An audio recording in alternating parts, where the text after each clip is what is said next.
अखंड मंथन के सभी दर्शकों को नमस्कार। मैं हूं शेखर त्रिपाठी और आप देख रहे हैं हमारा यूट्यूब चैनल अखंड मंथन।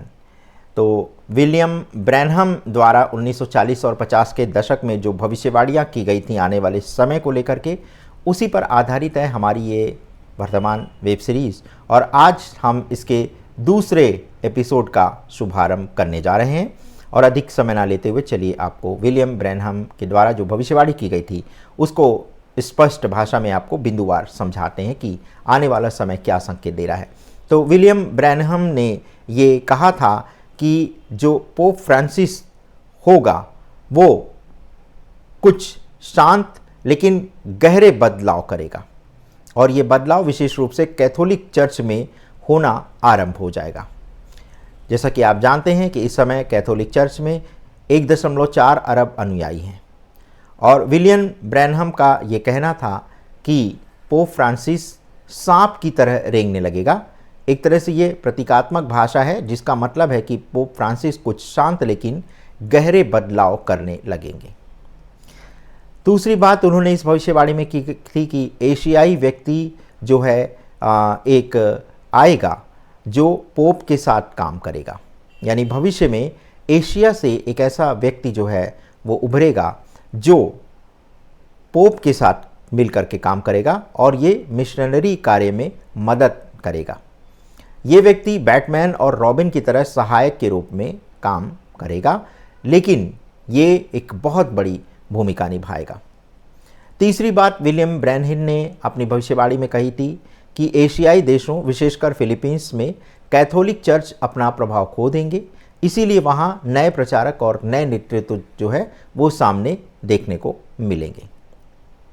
और इसी भविष्यवाणी में ये भी कहा गया था कि प्रभु जो हैं वो एक आध्यात्मिक परिवर्तन एक बड़े पैमाने पर करने जा रहे हैं, और इस आध्यात्मिक परिवर्तन के बाद बहुत सारे ऐसे लोग जिन्हें ईश्वर की शक्ति में विश्वास नहीं है, उन्हें ईश्वर की शक्ति में विश्वास हो जाएगा, और इसे स्पिरिचुअल हार्वेस्टिंग के नाम से बताया गया है। लेकिन जब लोगों की आध्यात्मिक चेतना बढ़ेगी तो उसके पहले कई बड़ी से बड़ी प्राकृतिक घटनाएं घटने लगेंगी, और उसकी चेतावनी भी 1940 और 50 के दशक में विलियम ब्रैनहम के द्वारा दी गई थी। तो चलिए अब आपको बताते हैं कि वो क्या क्या घटनाएं होंगी। तो सबसे पहली घटना के बारे में उन्होंने कहा है कि समुद्र और मरती हुई मछलियां जो हैं वो देखी जाएंगी, यानी समुद्र में कुछ ऐसी असामान्य हलचल देखी जाएगी कि बड़ी बड़ी मछलियां मरने लगेंगी, और समुद्र की गहराई से ऐसे ऐसे जल जीव सामने आकर के प्रकट हो जाएंगे जो इससे पहले कभी देखी नहीं गई हैं। आपने देखा होगा कि पिछले कुछ समय में अमेरिका के समुद्र तट पर भारी मात्रा में मछलियों के मरे होने के दृश्य आपने समाचारों में भी देखे होंगे, और इससे ये स्पष्ट संकेत मिलता है कि आने वाला समय जो है, संकट का समय, वो अब बहुत निकट है। इसके अलावा इस भविष्यवाणी में ये भी कहा गया है कि पृथ्वी की सतह के नीचे गैस, लावा और टेक्टोनिक जो प्लेटें हैं उनके खिसकने से एक बहुत बड़ी हलचल होगी, और इसी हलचल के कारण जो है वो बहुत बड़ी तबाही आएगी। ये भी कहा गया है कि भूकंप और ज्वालामुखी की घटनाएं जो हैं वो लगातार बढ़ने लगेंगी, और इसके पीछे कारण होगा कि पृथ्वी पर जो दबाव है वो समय के साथ बढ़ता जाएगा, और जब पृथ्वी पर दबाव बढ़ेगा तो भूकंप जो है वो ऐसे ऐसे स्थानों पर आने लगेगा जो कि अभी भूकंप जोन में नहीं आता है। इसी के साथ ये भी कहा गया है कि ज्वालामुखी के फटने की घटनाएं एकाएक संसार में जो है वो बढ़ती हुई देखी जाएंगी। अगली भविष्यवाणी में आने वाले समय को लेकर के जो संकेत दिया गया है उसमें ये स्पष्ट रूप से बताया गया है कि सूरज और सूरज की किरणों में बदलाव आ जाएगा। एक अजीब सा प्रकाश दिखाई देने लगेगा सूर्य से निकल करके, और इस प्रकाश को वैज्ञानिक भी नहीं समझ पाएंगे। ये प्रकाश बहुत लंबे समय तक रहेगा, और इस प्रकाश को देख करके, इस अजीब से प्रकाश को देख करके लोगों के अंदर भय उत्पन्न हो जाएगा, यानी लोग डर जाएंगे। अगली भविष्यवाणी में विलियम ब्रैनहम ने यह बताया है कि जानवर और पक्षियों के व्यवहार में असामान्य गतिविधियां देखी जाएंगी और पक्षियों और जानवरों का जो प्रजनन चक्र है वो बहुत गड़बड़ हो जाएगा। और इसी के साथ पशु और जानवरों के व्यवहार में भी भ्रम और अशांति की स्थिति देखी जाएगी। तो कुल मिलाकर के जब अंतिम समय निकट आएगा तो जानवरों के व्यवहार में बहुत अजीब सा आपको परिवर्तन देखने को मिलेगा। और इसी के साथ धार्मिक जगत में बदलाव होगा, प्राकृतिक आपदाएं आएंगी और सौर तूफान की घटनाएं जो है वो तेज़ हो जाएंगी। और यही सब संकेत है कि ये बताने का कि अब जो है वो अंतिम समय निकट आ गया है और अब मनुष्य को प्रभु की ओर, प्रभु की भक्ति की ओर लौट जाना चाहिए।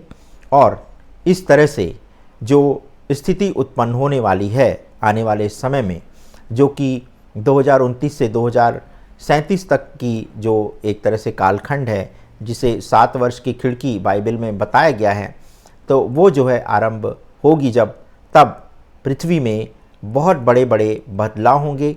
पृथ्वी में चुंबकीय और ध्रुवीय बदलाव की घटनाएं देखी जाएंगी और जब पृथ्वी के चुंबकत्व में बदलाव होगा तो पक्षियों और जानवरों के जीवन चक्र से लेकर के उनके प्रवास चक्र में भी गड़बड़ी देखी जाएगी। यानी कि पक्षी गलत मौसम में प्रवास करने लगेंगे और वो ये समझ ही नहीं पाएंगे कि उनको कहाँ जाना है। जैसा कि आप देखते होंगे कि पक्षी जो है वो मौसम के अनुसार, सर्दी या गर्मी जो भी मौसम होता है उसके अनुसार वो अपना स्थान बदल लेते हैं। लेकिन जब संसार का अंतिम समय आएगा तो पक्षियों के अंदर एक मति भ्रम हो जाएगा। वो ये समझ ही नहीं पाएंगे कि अब उनको अगले प्रवास में यानी अगले सीज़न में कहाँ जाना है। और इसी के साथ ऋतुओं के बिगड़ने की घटनाएं जो है वो तेज़ हो जाएंगी, यानी मौसम और ऋतुएं समय से पहले अजीब तरह से बदलने लगेंगी। यानी कि सर्दी के समय में गर्मी, गर्मी के समय में सर्दी, और सर्दी और गर्मी जैसा एक अलग मौसम हो जाएगा। और जिस समय वर्षा नहीं होती है उस समय वर्षा होने लगेगी, और जब वर्षा होती है तो उस समय सूखे जैसी स्थिति उत्पन्न हो जाएगी। और ऐसी ही कुछ बातें जो हैं वो भविष्यमालिका में भी कही गई हैं कि ऋतु चक्र का बिगड़ जाना ही पृथ्वी के अंत का सबसे बड़ा संकेत होगा। और जब ऋतुएं बदलने लगेंगी तो लोग भी भ्रमित होने लगेंगे, क्योंकि ऋतुओं के बदलने से हमारी कृषि व्यवस्था में परिवर्तन हो जाएगा, हमारे रहन सहन में परिवर्तन हो जाएगा। और इसी के साथ जब ऋतुएं असामान्य रूप से परिवर्तित होंगी तो नई नई महामारियां भी फैलने लगेंगी। इसी के साथ एक अगली भविष्यवाणी में विलियम ब्रैनहम ने कहा था कि समुद्र में बड़ी बड़ी हलचल देखने को मिलेगी, यानी कि सुनामी की घटनाएं बहुत तेज़ी से बढ़ने लगेंगी और इसी सुनामी की घटनाओं में मछलियों के मरने की बड़ी संख्या देखी जाएगी और कुछ अनोखे समुद्री जीव तट पर बह करके सामने आ जाएंगे।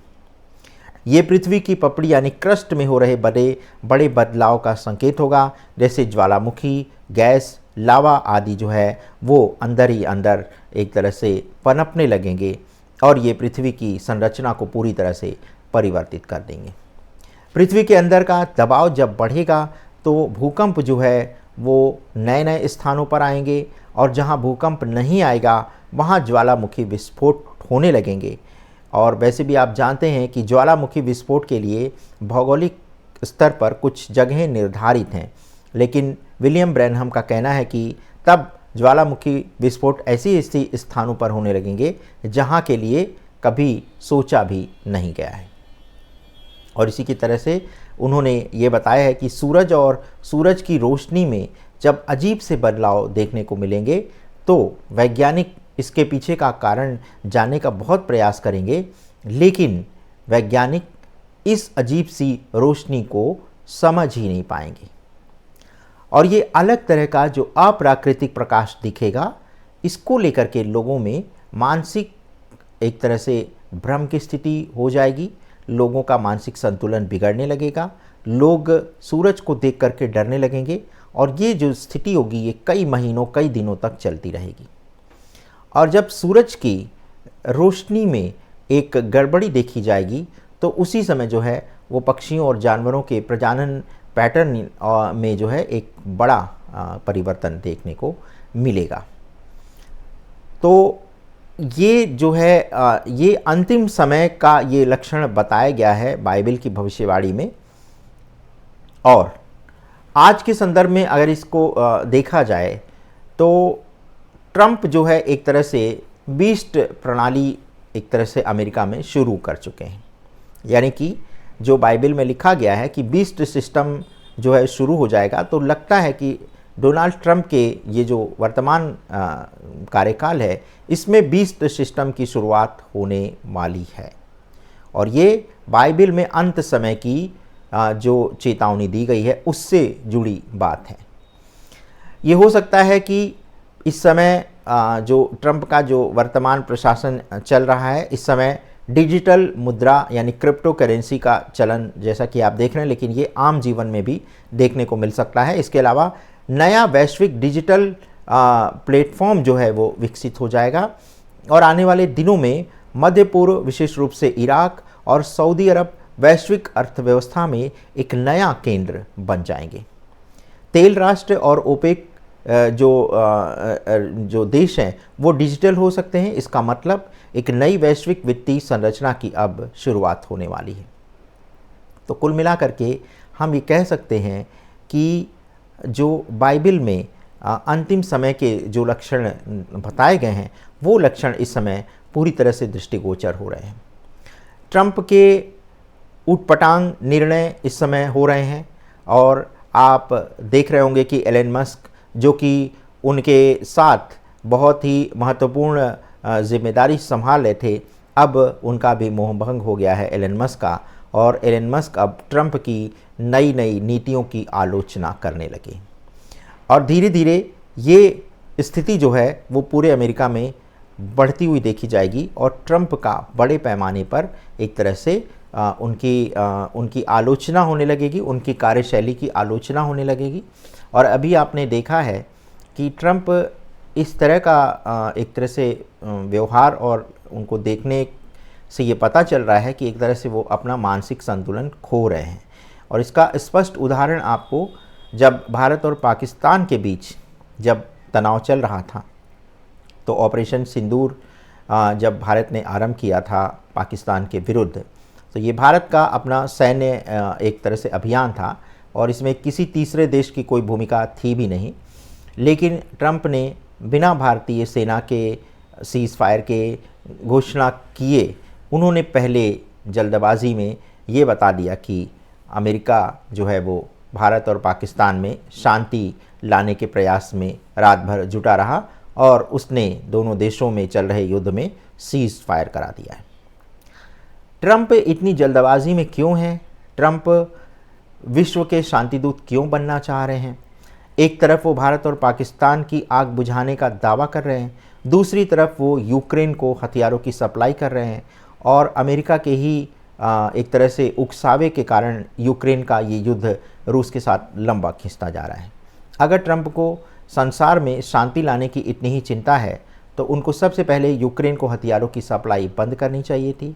और अगर वो यूक्रेन को समर्थन देना बंद करें तो रूस और यूक्रेन में चल रहा ये जो युद्ध है, ये जो 4 साल हो गए वर्ष, अब इसको एक तरह से रोकने का समय आ गया है। लेकिन ऐसा वो बिल्कुल नहीं कर रहे हैं। तो ट्रंप का ये जो चेहरा है ये दोहरा चेहरा है और इस दोहरे चेहरे के पीछे न जाने कौन सी ऐसी कूटनीति चल रही है, या फिर ट्रंप जो है वो मानसिक दिवालियेपन का शिकार हो रहे हैं, क्योंकि अब उनकी आयु भी उस तरह की हो रही है कि वो उनके बयान जो हैं जिस तरह से सामने आ रहे हैं, ऊटपटांग बयान, उसको देख करके ऐसा लग रहा है कि डोनाल्ड ट्रंप अब अपना मानसिक संतुलन धीरे धीरे खो रहे हैं। क्योंकि कहते हैं ना कि बेगाने की शादी में अब्दुल्ला दीवाना वाली हाल है। जब भारत और पाकिस्तान दो देशों के बीच कोई तनाव है और भारत किसी तीसरे देश को उसमें मध्यस्थता करने का आह्वान नहीं कर रहा है, तो फिर डोनाल्ड ट्रंप को आगे बढ़ करके ये घोषणा करने की क्या आवश्यकता थी कि उन्होंने भारत और पाकिस्तान के बीच सीज़ फायर करा दिया है। तो डोनाल्ड ट्रंप का जो इस समय जो व्यवहार है देखने को मिल रहा है और जिसकी भविष्यवाणी जो है वो विलियम ब्रैनहम ने बहुत पहले ही 1940 और 50 के दशक में कर दी थी। और उन्होंने जो लक्षण बताए थे संसार के अंतिम समय के निकट आने का, वो लक्षण जो है अब स्पष्ट रूप से दृष्टिगोचर हो रहा है। भौगोलिक रूप से भी आप देख रहे हैं कि सौर तूफानों की संख्या बढ़ गई है। भूकंप की जहाँ तक बात कही गई है तो भूकंप अब आए दिन आप भारत में भी देख रहे हैं कि एक सप्ताह के अंदर कई कई घटनाएं इस तरह की देखने को मिल रही हैं। और अमेरिका में भूकंप की कई घटनाएं हुई हैं, चीन में भी इस तरह की घटनाएं सुनने को मिली हैं, अफ़गानिस्तान और पाकिस्तान के कुछ क्षेत्रों में भी भूकंप की घटनाएं देखने को मिली हैं। तो ये सब जो घटनाएं हो रही हैं ये अंतिम समय का एक तरह से संकेत कर रही हैं। और बाइबल में ये बताया गया है और हमारे धर्म ग्रंथों में भी बताया गया है कि जब अंतिम समय होगा तो उस समय हलचल जो है वो बहुत तेज़ हो जाएगी। तो प्रिय दर्शकों, आज का ये जो विलियम ब्रैनहम की भविष्यवाणियों का जो आज का ये एपिसोड है और इस सीरीज़ का ये दूसरा एपिसोड था। आज बस इतना ही। तीसरे एपिसोड में हम आपको उनके द्वारा की गई कुछ और चेतावनियों के बारे में जानकारी देंगे, जिससे कि आप आने वाले समय को लेकर के सावधान हो जाएं। और हर भविष्यवाणी का जो हमने निष्कर्ष देखा है उसमें यही बताया गया है कि ये जो बार बार समय कम होने की बात कही जा रही है, दरअसल ये कोई डराने की बात नहीं है, बल्कि जब लोगों को ये पता लग जाएगा कि अब समय ही शेष नहीं बचा है, तब धीरे धीरे वो अपनी आध्यात्मिक प्रवृत्ति की ओर बढ़ने लगेंगे, यानी भगवान और ईश्वर की भक्ति में लीन होना आरंभ हो जाएंगे। और जब ईश्वर की भक्ति में लोग लीन होने लगेंगे, उसी समय जब बहुत सारे लोगों का एक समूह, यानी बहुत बड़े पैमाने पर जब लोग आध्यात्मिक होने लगेंगे, तो यही समय होगा स्वर्ग जैसी स्थिति के उत्पन्न होने का, यानी धरती पर स्वर्ग जैसी स्थिति उत्पन्न हो जाएगी। लेकिन ये घटना कोई सामान्य घटना नहीं होगी, कोई सरल कार्य नहीं होगा। और मनुष्य जो है तभी ईश्वरीय शक्ति के शरण में जाता है जबकि वो प्रकृति से पूरी तरह से दहल जाता है, यानी कि वो वर्तमान समय से जब बहुत भयभीत हो जाता है और जब रिश्ते नाते उसको बहुत सताने लग जाते हैं, उसको बहुत पीड़ा होने लगती है, तभी वह ईश्वर के पास लौटता है। अन्यथा सुख के समय कोई भी मनुष्य जो है वो ईश्वर को एक तरह से ईश्वर को याद भी नहीं करता। जो प्रकृति है वो एक ना एक तरह से मनुष्य को अब अपने अंदर एक तरह से अपने अनुसार ढालने का काम उसने शुरू कर दिया है। और इस बात की चेतावनी हर धर्म ग्रंथ में दी गई है। हर भविष्यवक्ता ने यही एक बात कही है, चाहे वो भारत के भविष्यवक्ता जो हैं वो वीरेंद्र स्वामी थे, उन्होंने ये बात कही हो, माओ जी जो थे उन्होंने भी यही बात कही है, जो हमारे भविष्य मालिका के भविष्यवक्ता हैं उनके द्वारा भी यही एक बात कही गई है। तो जब सभी लोग एक ही बात कह रहे हैं तो उसको विश्वास तो हमें करना ही पड़ेगा। हम आपसे अभी भी यही आह्वान करते हैं कि आप इन भविष्यवाणियों से भयभीत मत हों, लेकिन इतना तो ज़रूर सोच लें कि अब आपके जीवन में या हमारे जीवन में किसी के पास भी बहुत समय नहीं बचा है। और ये जो कम समय की बात हम बार बार कर रहे हैं, इसका सीधा सा आशय ये है कि अब आपको अपनी आध्यात्मिक प्रवृत्ति को बढ़ाने की आवश्यकता है, क्योंकि आप कहाँ से आए हैं ये आपको नहीं पता।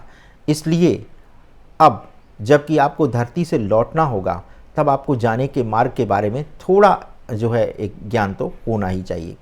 और ये तभी होगा जब आप प्रभु के प्रति अपनी भक्ति का एक तरह से उसको बढ़ाएंगे और प्रभु के अस्तित्व को जानने का प्रयास करेंगे।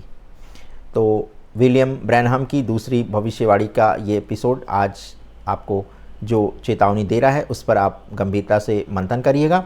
तीसरे और अंतिम एपिसोड में हम आपको विलियम ब्रैनहम की भविष्यवाणी के निष्कर्ष स्वरूप जो हमने सारांश निकाला है उसके बारे में हम आपको बताएंगे। तो देखना मत भूलिएगा विलियम ब्रैनहम की भविष्यवाणी से संबंधित वेब सीरीज़ का ये तीसरा और अंतिम एपिसोड। तो आज के एपिसोड में बस इतना ही। यदि आपको हमारे चैनल का कंटेंट अच्छा लगता है तो इसे लाइक, शेयर और सब्सक्राइब करना मत भूलिएगा। जैसा कि हम आपको पहले भी बता चुके हैं कि अब अखंड मंथन 24 घंटे का चैनल बन चुका है, इसलिए इसमें पूरे दिन जो है आपको समय समय से नई नई भविष्यवाणियाँ दिखाई जाती रहेंगी। और हो सकता है कि ये वीडियोस आप पहले भी देख चुके हों, लेकिन जो 24 घंटे का चैनल हमने आरंभ किया है उसके पीछे का आशय मात्र इतना है कि जो दर्शक नए हैं, जो दर्शक चैनल पर पहली बार आ रहे हैं, वो दर्शक हमारे द्वारा की गई भविष्यवाणियों से अवगत हों। और जब चैनल लाइव मोड पर रहता है तो वो जो है वो दर्शकों को पहले दिख जाता है, अन्यथा दर्शकों को वीडियोस खोजने पड़ते हैं।